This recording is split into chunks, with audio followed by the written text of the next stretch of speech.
तो दोस्तों कहानी शुरू होती है और हम चुन्नी लाल को देखते हैं जो कि अपने रूम में अकेला बैठा हुआ संस्कारी वाले फिल्में देख रहा होता है। और अब वो अपनी हाथ गाड़ी चलाने ही वाला था कि तभी वहां पर उसका बाप आ जाता है और वो चुन्नी लाल से कहता है कि मैं 2 दिन के लिए बाहर जा रहा हूँ और तुम अपनी मॉम का ध्यान रखना और अपनी बहन से झगड़ा मत करना, और हाँ मेरे ड्रोन को तो भूल कर भी हाथ मत लगाना। चुन्नी लाल कहता है कि ठीक है। बाप कहता है कि बस इतना ही, अब आके मेरे गले नहीं मिलोगे। इस पर चुन्नी लाल कहता है कि वापस आने पर 2 बार मिल लूंगा। और अब उसका बाप कमरे की हालत देखकर समझ जाता है कि उसका बेटा नीली फिल्में देखकर हिलाने वाला था, जिस वजह से उसकी लुल्ली खड़ी हुई है। और वो हंसते हुए कहता है कि बेटा तुम अब बड़े हो चुके हो, ऐसा लगता है कि कल ही की बात है जब मैं तुम्हें हॉस्पिटल से घर लेके आया था और आज तुम खुद अपनी हाथ गाड़ी चला रहे हो। इस पर चुन्नी लाल शर्माते हुए कहता है कि नहीं पापा ऐसा कुछ नहीं है। इस पर बाप कहता है कि कोई बात नहीं, तुम्हें एक नया खिलौना मिला है और ये दुनिया का बेस्ट खिलौना है जिससे तुम पूरे दिन खेलते रहना, और याद रखना मुझे तुम पर गर्व है। वाह भाई ये कैसा बाप है। और उसके बाद हम चुन्नी लाल के 2 दोस्तों को देखते हैं जिनका नाम होता है बल्लू भेड़िया और चोमड़ा। बल्लू भेड़िया उससे कहता है कि मेरी बेबी सिटर ने कहा था कि 6th स्टैंडर्ड के बाद वो मेरी हाथ गाड़ी चलाएगी। तभी चोमड़ा पूछता है कि हाथ गाड़ी क्या होती है। इस पर बल्लू भेड़िया कहता है कि लड़की तेरी बंदूक को तब तक रगड़ती है जब तक तेरा पानी ना निकल जाए, जिसके बाद वो पानी तुझे खुद ही साफ करना होता है। और दूसरी तरफ हम गंगू गटफटी को देखते हैं कि अपने बॉयफ्रेंड बगलोल के साथ चुम्मा चाटी कर रही थी, लेकिन तभी वो देखती है कि वहाँ पर वो तीनों हरामी भी खड़े होते हैं और उनके कार्यक्रम को काफ़ी इंजॉय कर रहे होते हैं। तभी बब्बन बकलोल को गुस्सा आ जाता है और वो उन तीनों को गालियाँ देकर वहाँ से भगा देता है। फिर अगले दिन वो तीनों एक स्केट पार्क में जाते हैं जहाँ पर चुन्नी लाल अपनी क्रश फुलझड़ी को देखता है। यहाँ पर हमें पता चलता है कि फुलझड़ी चुन्नी लाल के बचपन का क्रश है, जिसको देखकर चुन्नी लाल का हमेशा ही पानी निकल जाता है। इसके बाद हम चोमड़ा को उसके घर पर देखते हैं जहाँ पर उसके पेरेंट्स उसे बताते हैं कि हम डिवोर्स ले रहे हैं। अब ये सुनकर चोमड़ा की फट जाती है और वो निराश हो जाता है। तभी उसका बाप कहता है कि तुम चिंता मत करो, मैं और तुम्हारी माँ हमेशा बेस्ट फ्रेंड रहेंगे और कभी कभी तो हम मजदूरी भी कर लिया करेंगे। अब ये सब जानकर चोमड़ा को काफ़ी बुरा लग रहा था क्योंकि उसका हंसता खेलता परिवार उसके सामने ही उजड़ने वाला था। फिर अगले दिन जब वो तीनों स्कूल में लंच कर रहे होते हैं तभी चुन्नी लाल वहाँ पर गोटमारे को देखता है जो कि स्कूल का सबसे कूल लड़का होता है। भल्लू भेड़िया बताता है कि गोटमारे इतना कूल है कि उसने भंचोड़ दास को पीट डाला और उसकी बहन के साथ मजदूरी करी। चुन्नी लाल पूछता है कि क्या उसने अपनी बहन के साथ ही गपागप किया। बल्लू भेड़िया कहता है कि नहीं बे, उसने तो भंचोड़ दास की बहन के साथ किया। तभी गोटमारे चुन्नी लाल को इशारा करता है और उसे अपने पास बुलाता है। वो कहता है कि सुना है तेरी लुल्ली 2 सेकंड में ही खड़ी हो जाती है। इस पर चुन्नी लाल कहता है कि हाँ, मैं ऐसी छोटी छोटी गुफाओं में अपनी बड़ी बड़ी लुल्ली घुसा दिया करता हूँ। इस पर गोटमारे उससे इम्प्रेस हो जाता है और वो उसे अपने घर पर रखी हुई पार्टी के लिए इनवाइट करता है और यहाँ पर बैठे हुए सभी आ रहे हैं, क्या तुम भी आना चाहोगे। पर तभी चुन्नी लाल वहाँ पर फुलझड़ी को देखता है, अब वो भी इस पार्टी में आ रही थी। नुन्नी लाल कहता है कि ठीक है, लेकिन मैं अपने दोस्तों को भी साथ लेकर आऊँगा। फिर गोटमारे उसे बताता है कि वहाँ पर एक किसिंग पार्टी भी होगी। अब ये सुनकर चुन्नी लाल की फट जाती है क्योंकि उसने आज तक किसी को भी किस नहीं किया था। फिर वो अपने दोस्तों के पास आता है और वो उन्हें कहता है कि गोटमारे ने हमें कल रात के लिए पार्टी में बुलाया है। अब ये सुनकर वो दोनों खुश हो जाते हैं, पर तभी चुन्नी लाल कहता है कि वहाँ पर किसिंग पार्टी भी होगी। वो पूछता है क्या तुम लोगों को किस करना आता है, जिस पर वो दोनों कहते हैं कि नहीं, हमें नहीं आता। फिर स्कूल से सीधा घर आने के बाद वो तीनों इंटरनेट पे ढूंढने लगते हैं कि किस कैसे करना है, लेकिन वो किस की जगह बब्बे टाइप कर देते हैं, जिससे वहाँ पर ब्रेस्ट कैंसर का एक आर्टिकल खुल जाता है। और तभी बल्लू भेड़िया के दिमाग में एक आइडिया आता है और वो इंटरनेट पर सर्च करता है मजदूरी की फिल्में, और तभी उन्हें एक वीडियो मिलती है और वो सभी उन्हें देखने लगते हैं। और जैसे ही उस मूवी में मजदूरी होना शुरू होती है तो वो तीनों घबरा जाते हैं और उसे बंद कर देते हैं। इस पर चुन्नी लाल कहता है इन्होंने किस तो किया ही नहीं, बल्कि लड़की तो सिर्फ उसके औजार को चूस रही थी। अब उन्हें किसी न किसी को तो किस करते हुए देखना ही था और इसलिए चुन्नी लाल उसे अपने पड़ोसियों के घर ले जाता है और वो कहता है कि मेरी पड़ोसन बहुत ही बड़ी ठरकी है और वो दिन रात बस मजदूरी के बारे में ही सोचती रहती है। वहीं हम देखते हैं गंगू गटफटी और उसकी बहन छिनाल को, जो कि आज रात को पार्टी करने का प्लान बना रही थी। तभी वहाँ पर गंगू का बॉयफ्रेंड बब्बू बकलोल आता है और उसे गांजे की गोली का एक डिब्बा देता है और वो उसे कहता है कि आज रात को हमारे घर आ जाना, मिलकर धमाल करेंगे। लेकिन गंगू उसे मना कर देती है और वो उसे कहती है कि आज रात को तो छिनाल के साथ मेरा मज़े करने का प्लान है। अब ये सुनकर बब्बन बकलोल अपसेट हो जाता है और इस पर वो कहता है कि साली कुतिया अब तो छिनाल से ही अपनी मरवाना और बस मेरे पास अब कभी वापस मत आना। जिसके बाद वो उससे ब्रेकअप करके वहाँ से चला जाता है। और वहीं दूसरी तरफ हम उन 3 हरामियों को देखते हैं जिसे गंगू गटफटी को किस करते हुए देखना था। इसलिए चुन्नीलाल अपने बाप का ड्रोन निकालता है और उससे उन लड़कियों के घर पर झांकने लगता है। लेकिन तभी वो तीनों आपस में ही लड़ने लग जाते हैं, जिससे वो ड्रोन नीचे आ जाता है और वो लड़कियां उसे पकड़ लेती हैं। और अब चुन्नीलाल को कैसे भी वो ड्रोन वापस लेकर आना था, क्योंकि अगर उसके बाप को पता चला कि चुन्नीलाल ने उसका ड्रोन घुमा दिया तो वो चुन्नीलाल की तोड़ देगा। इसलिए वो तीनों अपना ड्रोन वापस लाने के लिए उन लड़कियों के घर जाते हैं। वो बोलते हैं हम ड्रोन से एक टर्टल की फैमिली देख रहे थे, लेकिन शायद वो ड्रोन गलती से आपके घर पर आ गया। इस पर वो कहते हैं कि हाँ वो ड्रोन हमारे पास ही है, लेकिन अब हम उसे वापस नहीं देंगे। चुन्नीलाल उनसे रिक्वेस्ट करता है कि प्लीज़ वो हमें वापस कर दो, वो मेरे डैड का है, क्योंकि अगर उन्हें पता चला तो वो मेरी तोड़ देंगे। लेकिन वो लड़कियां उन्हें मना कर देती है और वहाँ से भगा देती हैं। लेकिन तभी हम देखते हैं कि बल्लू भेड़िया उनके बैग को चुरा लाता है, जिसके अंदर उनके सामान के साथ साथ उनके गांजे की गोलियों की डिब्बी भी थी। और अब उन तीनों को लगता है शायद ये विटामिन की गोलियां हैं और इसलिए वो उस डिब्बी को खोलने की कोशिश करते हैं, लेकिन नहीं खोल पाते। लेकिन तभी गंगू के फ़ोन पर उनका फ़ोन आता है और वो उसे कहती है मुझे मेरा बैग वापस चाहिए, नहीं तो मैं तुम तीनों की फाड़ दूंगी। और तभी चुन्नीलाल कहता है कि मैं लीडर चुन्नीलाल बोल रहा हूँ और अगर तुम्हें तुम्हारा बैग वापस चाहिए तो कल सुबह को पार्क में हमारा ड्रोन लेकर आ जाना। और हाँ एक बात याद रखना, हमारी जी में कभी उंगली मत करना। और फिर अगले दिन वो दोनों लड़कियां वहाँ पर ड्रोन लेकर पहुँच जाती हैं और कहती है कि हमें हमारा बैग वापस दो और अपना ड्रोन ले लो, नहीं तो हम तुम्हें बहुत मारेंगे। इस पर बल्लू भेड़िया गाली देकर कहता है कि चुप कर। लेकिन तभी छिनाल चिल्लाते हुए कहते हैं कि हमें तो बस वो गांजे की गोलियां चाहिए। इस पर चुन्नीलाल पूछता है कि ये गांजे की गोलियां क्या होती हैं। इस पर बल्लू भेड़िया कहता है कि वो मजदूरी करने वाली गोलियां हैं। तभी चोमड़ा कहता है कि तुमने हमसे मजदूरी वाली गोलियां मंगवाई, क्या तुमको पता नहीं है कि हम बच्चे हैं। जिसके बाद वो तीनों आपस में डिस्कस करने लगते हैं और बल्लू भेड़िया कहता है कि इन छिनालों को अपनी ज़िंदगी बर्बाद करनी है तो करने दो, हमें तो अपने ड्रोन से मतलब है, इसलिए हम उन्हें वो गोलियां देकर अपना ड्रोन वापस ले लेते हैं। लेकिन तभी चुन्नीलाल के पिछवाड़े में चुलसी मचती है, जिस पर वो कहता है कि मेरे पास एक आइडिया है, हमें हमारा ड्रोन भी मिल जाएगा और हमें उनको गोलियां वापस भी नहीं देनी होंगी। जिसके बाद वो उस ड्रोन को एक्टिवेट कर देता है और उसे उड़ाते हुए वहाँ से भागने लगता है। लेकिन तभी वो ड्रोन एक बस से टकरा जाता है और टूटकर चकनाचूर हो जाता है।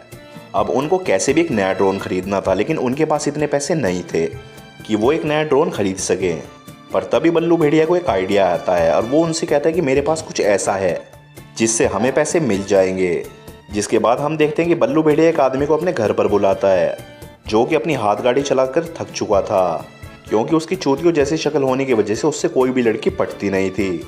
इसलिए बल्लू भेड़िया अपने बाप की मजदूरी वाली गुड़िया उसे बेच देता है, ताकि वो आदमी एक नकली ही सही लेकिन एक खुद का एक्सपीरियंस ले सके।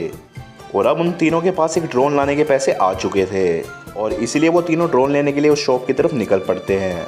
लेकिन तभी रास्ते में उन्हें गंगू और छिनाल मिलती है, जो उनसे उस गांजे वाली गोलियां लेने के लिए उनके पीछे पड़ जाती हैं। वो तीनों तेज़ी से भागते हैं, लेकिन छिनाल भी अपनी गांड का पूरा जोर लगा देती है। तभी भागने के बाद चोमड़ा एक वैन से टकरा जाता है और उसका एक हाथ टूट जाता है। तभी छिनाल भी वहाँ पर आ जाती है, लेकिन चुन्नीलाल शोर मचाने लगता है कि ये लड़की हमारी लुल्ली को घूर रही थी और हम बच्चों को कह रही थी कि इसे बड़ा करके दिखाओ। इस पर छिनाल कहती है कि मैंने ऐसा कुछ नहीं बोला और वो डर कर वहाँ से भाग जाती है। फिर वो दोनों चोमड़ा को लेकर एक सुनसान गली में जाते हैं और फ़ोन में देखने लगते हैं कि टूटे हुए हाथ को कैसे जोड़ा जाए। जिसके बाद वो उसे ज़मीन पर लेटा देते हैं और ज़ोर से पकड़कर उसके हाथ को खींचते हैं, जिससे उसका टूटा हुआ हाथ वापस से जुड़ जाता है। इसके बाद वो चोमड़ा को एक दर्द की दवाई दिलाने के लिए स्टोर में जाते हैं, पर तभी वहाँ पर एक पुलिस ऑफिसर आ जाता है और उस पुलिस वाले को देखकर उनकी फटकर हाथ में आ जाती है। फिर चोमड़ा चुन्नीलाल को कहता है कि हमारे पास तो मजदूरी की गोलियां हैं और अगर इस पुलिस वाले को पता चला तो ये हमें उठाकर जेल में डाल देगा। अब क्योंकि चोमड़ा की ज़्यादा ही फटने लगी थी, इसलिए वो पुलिस वाले को बता देता है कि हमारे पास मजदूरी की गोलियां हैं। लेकिन पुलिस वाले को लगता है ये सिर्फ विटामिन की गोलियां हैं और ये बच्चे शायद मुझे चूतिया बना रहे हैं, इसलिए वो उन लोगों को वहाँ से भगा देता है और उन गोलियों को अपने पास रख लेता है। इसके बाद वो तीनों एक मॉल में जाते हैं और भागते हुए शॉप पर जाते हैं, जहाँ से उनको वो ड्रोन खरीदना था। लेकिन वहाँ पहुँचते ही उन्हें पता चलता है कि वो ड्रोन तो ख़त्म हो गया और जो बचा हुआ आखिरी पीस था उन्हें कोई 2 लड़कियाँ अपने साथ खरीद कर ले गई। इस पर वो तीनों समझ जाते हैं कि वो ड्रोन उन दोनों लड़कियों ने खरीदा होगा, इसलिए वो तीनों वो ड्रोन लेने के लिए उन दोनों के पास जाते हैं। अब क्योंकि उन तीनों ने वो मजदूरी वाली गोलियाँ उस पुलिस वाले को दे दी थी, इसलिए अब वही लड़कियाँ उन तीनों को कहती हैं कि वो गोलियाँ अब तुम्हें हमारे लिए खरीद कर लानी होंगी, क्योंकि अब बब्बन बकलोल के पास है। अब चुन्नीलाल ये करने के लिए मान जाता है, लेकिन बाकी के 2 दोस्तों से ऐसा करने से मना कर देते हैं। लेकिन चुन्नीलाल जैसे तैसे करके उन्हें मना लेता है और फिर वे तीनों अगले दिन गोलियां लेने के लिए बब्बन बकलोल के घर जाते हैं। वो अंदर जाते हैं और कहते हैं कि हमें बब्बन से मिलना है। फिर कुछ देर बाद बब्बन बकलोल वहाँ पर आता है, लेकिन जब उसे पता चलता है कि इन्हें यहाँ पर गंगू ने भेजा है तो बब्बन उन्हें गोलियां देने से मना कर देता है और कहता है कि जाओ और उस गंडमनी से बोल दो, और कहता है कि अगर उन्हें वो गोलियां चाहिए तो उन्हें यहाँ पर पहले आकर मेरा मुंह में लेना होगा। अब ये सुनकर चुन्नीलाल को और गुस्सा आ जाता है और वो उससे कहता है कि गंगू तेरा मुंह में जब ही लेगी जब उसका मन होगा। अब बब्बन उन्हें वहाँ से भगाने लगता है, लेकिन चुन्नीलाल वो गोलियां लिया बगैर वहाँ से नहीं जाना चाहता और इसलिए वो अपनी टॉय गन निकाल लेता है और कहता है कि मुझे वो गोलियां अभी चाहिए, नहीं तो मैं इस बंदूक से शूट करके तेरे दोनों अंडे फोड़ दूंगा। अब ये देखकर बब्बन की फट जाती है और वो उन्हें गोलियां देने के लिए तैयार हो जाता है, लेकिन तभी गलती से चुन्नीलाल से वो बंदूक चल जाती है और बब्बन बकलोल वहीं बेहोश हो जाता है। अब ये देखकर वहाँ के सभी लौंडे उन तीनों के पीछे पड़ जाते हैं, लेकिन वो तीनों जैसे तैसे करके अपने आप को बचाते हैं और उन सभी के अंडे फोड़ते हुए वो गोलियां लेकर वहाँ से भाग जाते हैं। इसके बाद चुन्नीलाल उन लड़कियों को गोलियां दे देता है और उनसे वो ड्रोन ले लेता है, लेकिन तभी उसे उसके डैड का फ़ोन आता है जिस पर वो कह रहे थे कि मैं 10 मिनट में अपने घर पहुंचने वाला हूं। अब ये सुनकर चुन्नीलाल की फट जाती है, क्योंकि वे घर से 6 किलोमीटर दूर थे और उसे पैदल पहुंचने में घर में कम से कम आधा घंटा लगना था। तभी चुन्नीलाल को एक आइडिया आता है और वो ड्रोन को उड़ाता हुआ भगाकर अपने घर पर ले जाता है, लेकिन घर के सभी डोर बंद थे, इसलिए वो चिमनी से उस ड्रोन को अंदर ले जाने की कोशिश करता है। पर चिमनी के अंदर जाने पर उस ड्रोन के कैमरे पर धूल लग गई थी, जिससे चुन्नीलाल को कुछ दिखाई नहीं देता और वो पूरे घर के सामान को बर्बाद कर देता है। अब चुन्नीलाल आराम से नाचने लगता है और कहता है मैं इस ब्रह्मांड का बहुत बड़ा पायलट हूँ। लेकिन जैसे ही उसके डैड घर के अंदर पहुँचते हैं तो वो अपने घर की ऐसी हालत देखकर तुरंत चुन्नीलाल को फ़ोन लगाते हैं और उसे फ़ोन पर बोलते हैं कि तू एक बार घर पर तो आ, फिर देख मैं तेरी कैसे गांठ फाड़ता हूँ। और इस पर चुन्नीलाल को गुस्सा आ जाता है और वो बल्लू भेड़िया और चोमड़ा लाल को पीटने लगता है। इस पर बल्लू भेड़िया कहता है तू उस फुलझड़ी के लिए हमसे झगड़ा कर रहा है, अरे वो साली तो एक नंबर की छीनाल है जो सब कामों में लेती है। अब ये सुनकर चुन्नीलाल गुस्सा हो जाता है और वो कहता है कि वो कोई छीनाल नहीं बल्कि मेरा सच्चा प्यार है। इसके बाद वो बल्लू भेड़िया को मारने लगता है और इसके बाद हम देखते हैं उन तीनों के बीच में दोस्ती ख़त्म हो जाती है और वो तीनों रोते रोते अपने घर चले जाते हैं।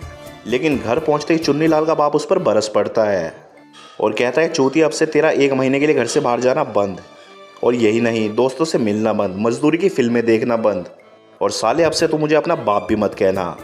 वहीं घर जाकर चोमड़ा भी अपने पेरेंट्स को सारा सच बता देता है कि उसने ड्रोन के लिए मजदूरी वाली गोलियां खरीदी और उसका हाथ टूट भी गया था, लेकिन उसके घर वाले उस पर विश्वास नहीं करते और कहते हैं लंबी लंबी फेंकना बंद कर।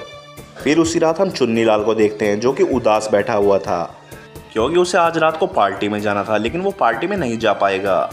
पर तभी वहाँ पर चोमड़ा आता है और उसे कहता है कि जो हुआ उसे भूल जा, हम तीनों बेस्ट फ्रेंड्स हैं और हमेशा साथ रहेंगे। जिसके बाद वो वहाँ से बाहर निकलकर चुपके से पार्टी में जाने लगते हैं और फिर रास्ते में उन्हें बल्लू भेड़िया भी मिल जाता है, जिससे चुन्नीलाल अभी भी नाराज़ था।